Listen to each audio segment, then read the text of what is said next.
পাহাড়িদের জনজীবন খুবই সুন্দর এবং ভয়াবহ।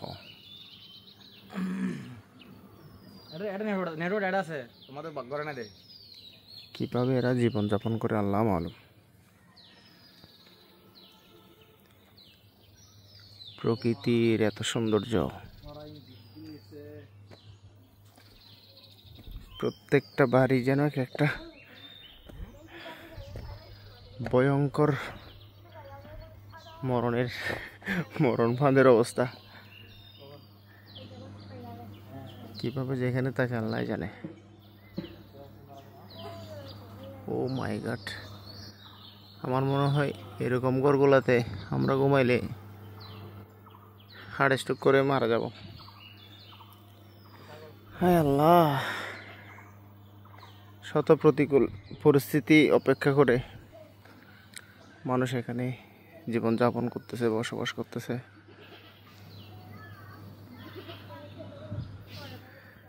আসলে আল্লাহ মানুষকে যেখানে যেরকম পরিস্থিতি রেখেছেন ওই অবস্থাতে সবকিছু অপেক্ষা করে দিন যাপন করতেছে আর কি।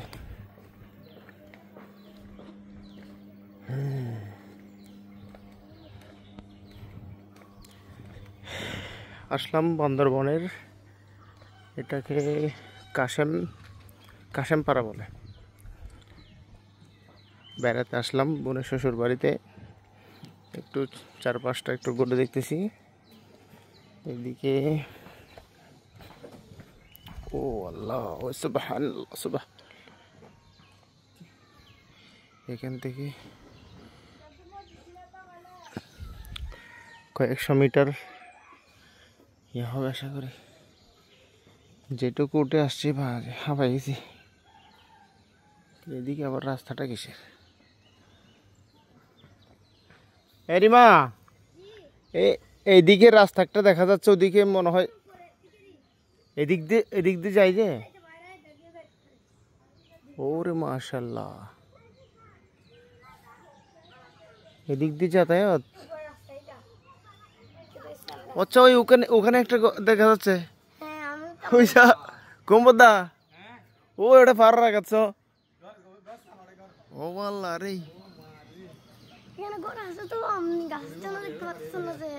ও আল্লাহ রে, ওই দিকে দেখা যাচ্ছে তো। বদা কিরে বললে এই পার রাখাত মধ্যে মানুষ খেলে আছে রে। হ্যাঁ, পার রাখাত ও আল্লাহ, আল্লাহ রে, আল্লাহ রে। বদা এটা হারা যেটা সে এটা তো তো জন নাই। ইয়ে হই দি না ইয়ে ন তো এদুর উছলাই তার দেখে না, যার দেখে না কবু কবু বাজি গেছিলে কখনো?